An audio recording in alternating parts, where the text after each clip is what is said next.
everybody. This is Jesse again. Man, I'm glad that you're here. I'm glad that you tuned in. I'll tell you what, we have an awesome, amazing New Hope story to share with you. My friend Shanda, she's here, and I'm telling you, man, she has a great story to share with you. She's founder of Connect Tri-Cities, and she's doing amazing things, connecting with other people, connecting with our community, and doing some awesome things. And she's going to talk about that here later on. But Janet, man, thank you for coming. Man, it's been a blessing. We've known each other for a couple of years now, right? Yep. About 2 or 3 years. And it's just amazing to see what you're doing in the community. So thank you. Man, let's just start it off. So tell me I don't want to get into it. Tell me your past. And I know you had some challenging times in your life. So please share with our audience your testimony, and let's talk about that a little bit. Awesome. So it's hard to even know where to start. I honestly, my story is kind of weird because it starts at such a young age. So I experienced sexual abuse as a child, and so just having that happen at such a young age, and then walking through life carrying that, it's a shame that you carry forever, right? Yeah, and so it took me a lot of years to come to terms with that and really understand it and be able to overcome that. And so through that, I really struggled as a young teen. I ended up having my daughter when I was 15, and I moved out and got emancipated when I was 16. And then I just really went on kind of a wild ride. I got into a lot of trouble. Was in and out of jail, got into really abusive relationships, ended up in the hospital multiple times. And so I just struggled probably from about 18 till 22. And when I was 22, I really just hit my rock bottom for me. And so I started my journey with God. I just really sought Him out, and I knew all the things that I needed to change, but I didn't know how or where to start. And so I did. I really just dug into Him. I went to a 3-day women's retreat down in Lincoln City, Oregon, and it was really eye-opening to me because the women's retreat was for women that were going through struggles with addiction. And so when I first initially was invited, I was like, oh, I don't need to go, but I made myself go because I knew I wanted to change. And just hearing their stories and the things that they went through, being around drugs at the age of 6, and I just really felt in myself like I have no excuse to be living this life the way that I am. I grew up in a Christian household. My mom was a woman of prayer, and probably is the reason that I got through the things that I did. Her prayers just covering me and following me. So over the past 8 years, I've really just dug in and made a lot of changes in my life, and it's all glory to God for sure. Awesome. So where were you at your rock bottom place? Do you say, man, do I really want to continue this? My experience is, man, I remember one time I was laying in bed and my shirt, my heart was gonna put on my shirt. I'm looking at my shirt, it was going like this. I'm like, I'm gonna die. Like literally, like I did so much drugs that time, and I was scared out of my mind, and that's the beginning portion of, man, do I really want to die like this? So what was your rock bottom at? My rock bottom was I was really involved in drugs and alcohol, and I was constantly in and out of jail for DUIs, driving while suspended, things like that. And I really just got to a point of like, my mom's having to watch my daughter. I don't want her to have to grow up in those circumstances. That's not fair, And so just seeing how my choices were affecting her, not only my daughter, but my family, and my daughter's father's family also, So I really just got to that point where it's like, it's not about me anymore. And something in me, even at that time, even at my lowest, was calling for more. Like, I knew I wanted to do something great with my life. I knew that there had to be more to life because there was nothing of substance, nothing of meaning. I was just living life just recklessly. Yeah. And I was single again. So I have 2 kids. I have my daughter and my son, and things didn't work out with his dad. And I was like, I'm done. I could not keep doing this, And so, that was my rock bottom. Now, you said like when you were invited to go to this women's retreat, and you said, "Do I really want to go? Do I really need this?"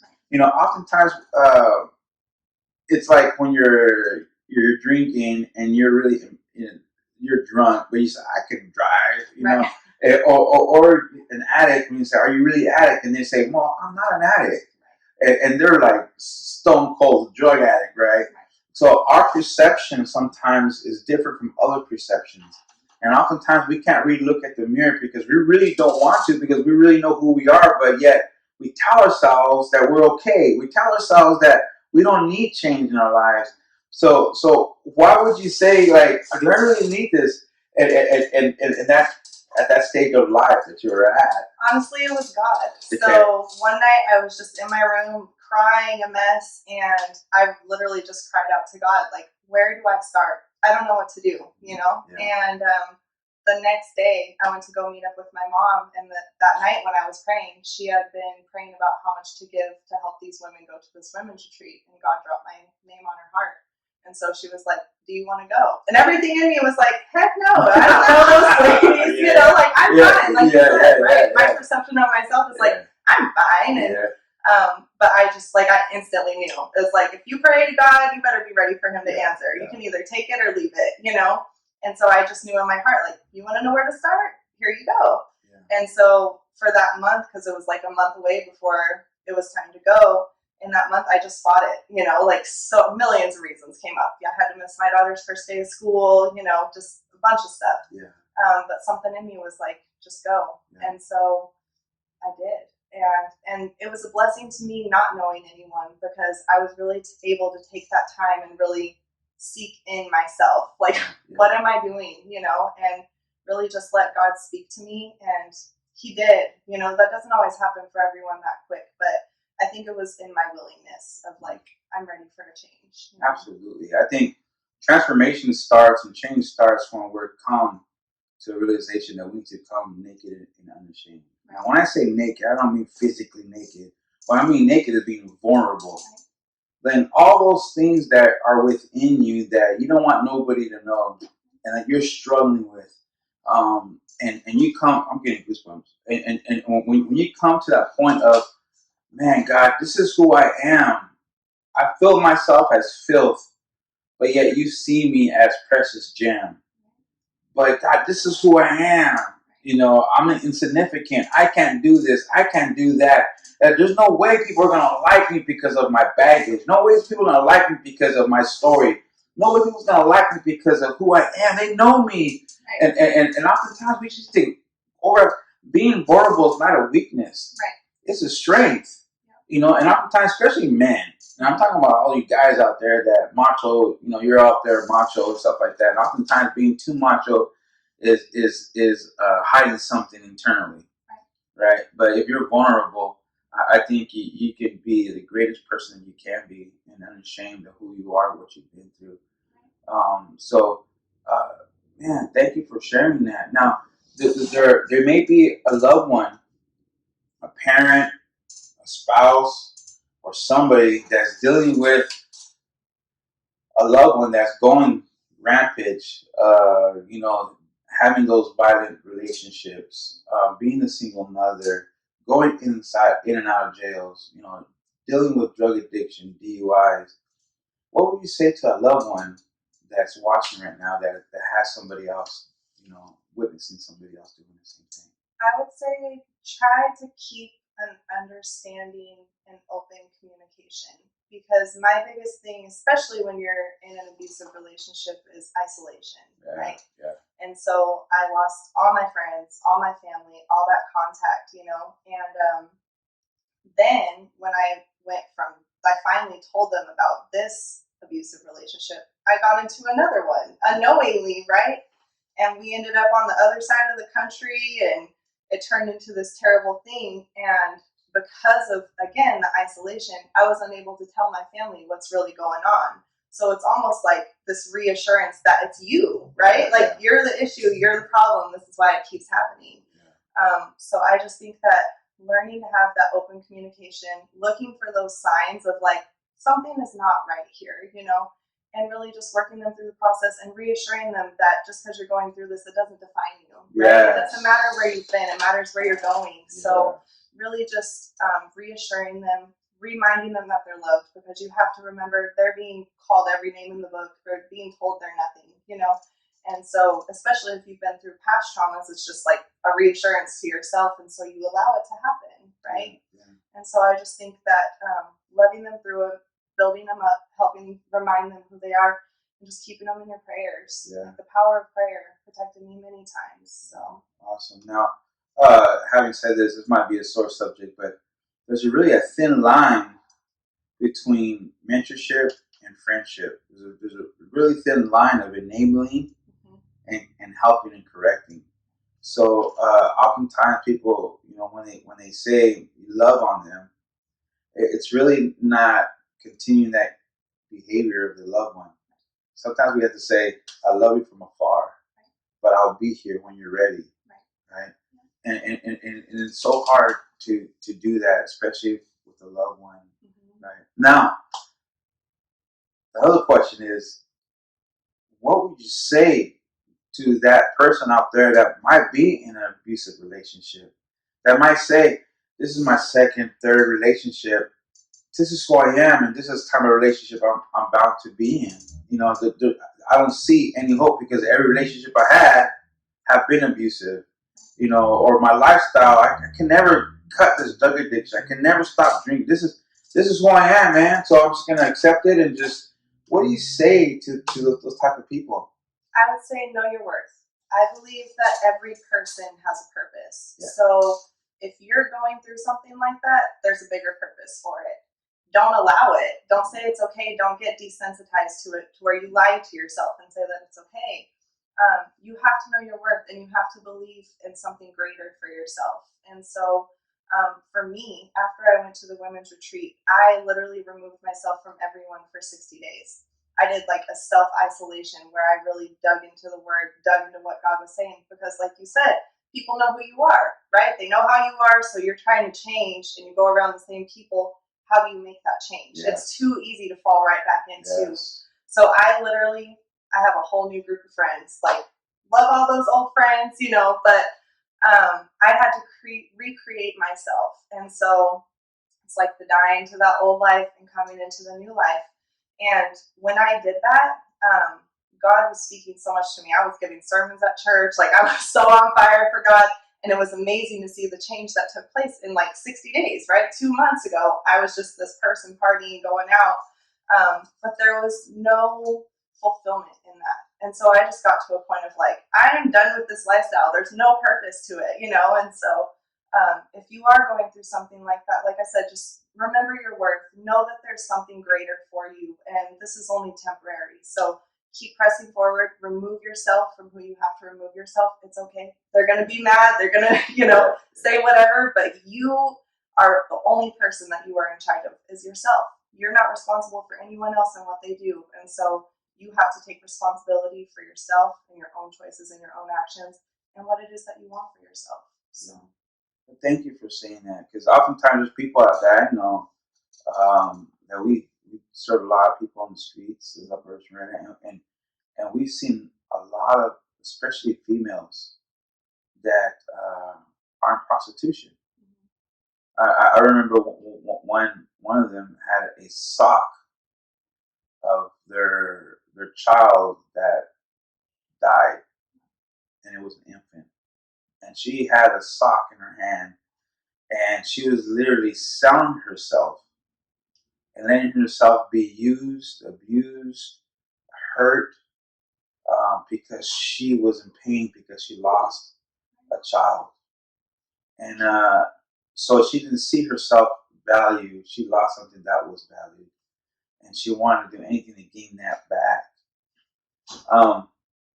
So look out there right now, if you're watching this, you are special. You are amazing. You're beautiful. Even though if you look at a rose, you need to see the rose, how beautiful it looks. It still has thorns, doesn't it? That what makes that rose unique. And sometimes maybe pricked a little bit in life. Sometimes we may bleed a little bit from life, but you're still a valuable rose. No matter what you're going through right now, no matter what situation you're in now, change is possible. It's up to you. Reach out to us if you're going through something.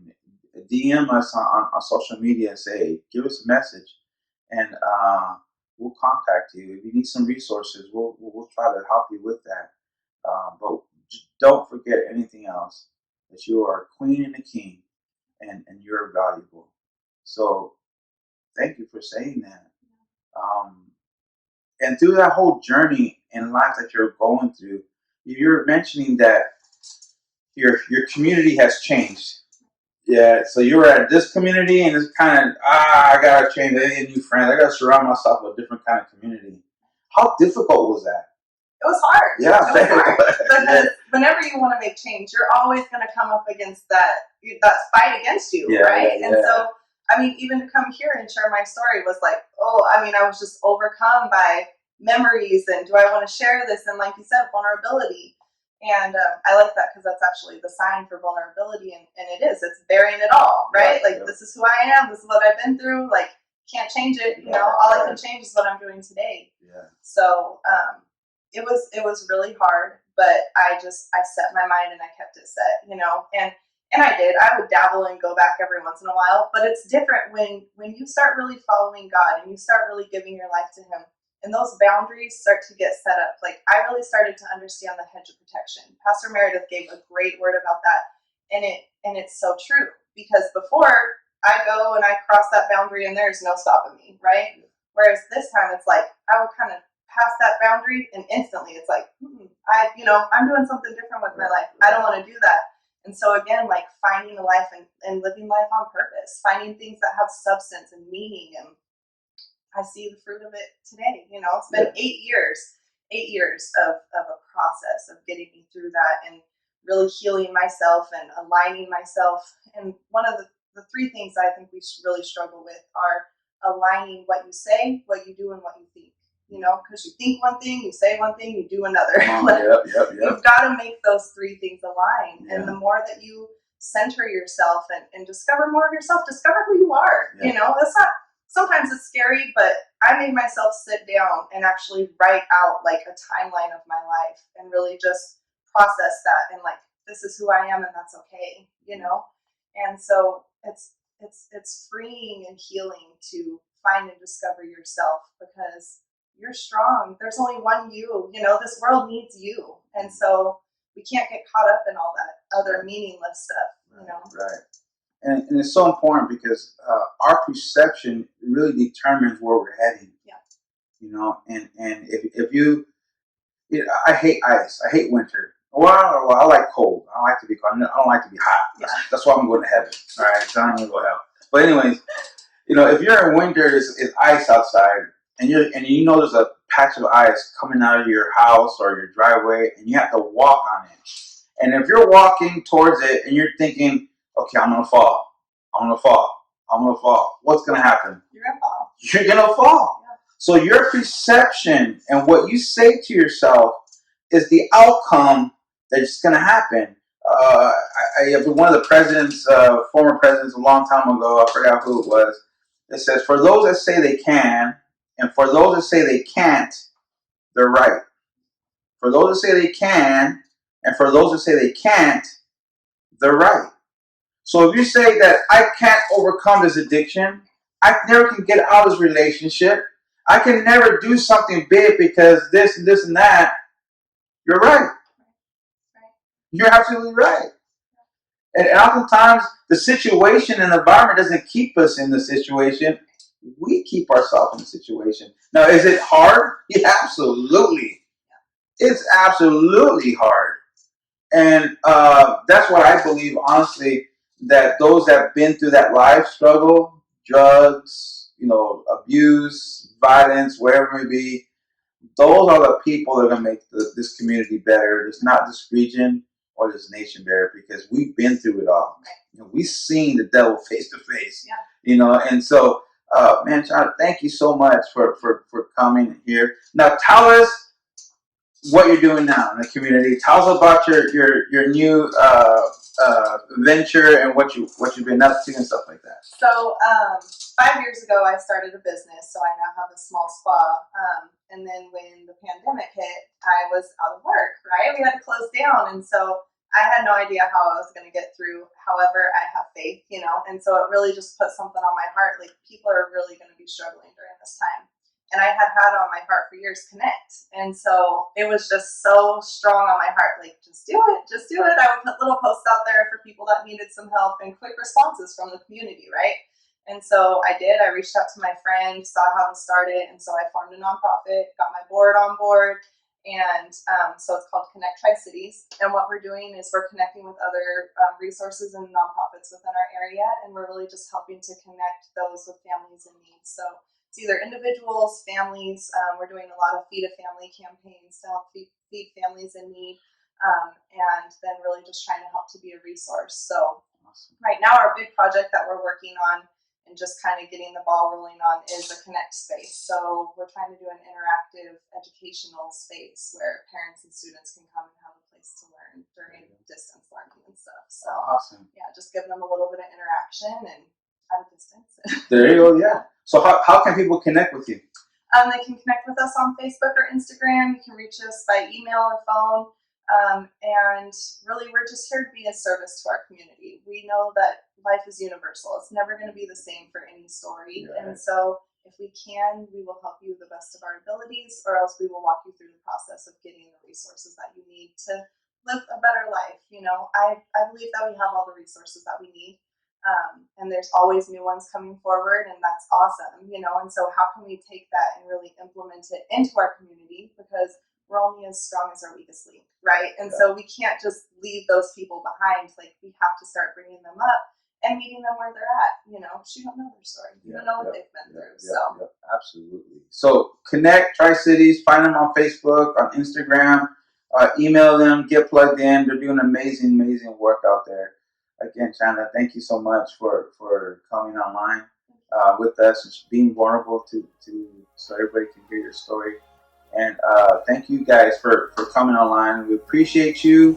We thank you. You guys have a great day. Please share this video. Tell your friends, man, you gotta watch this.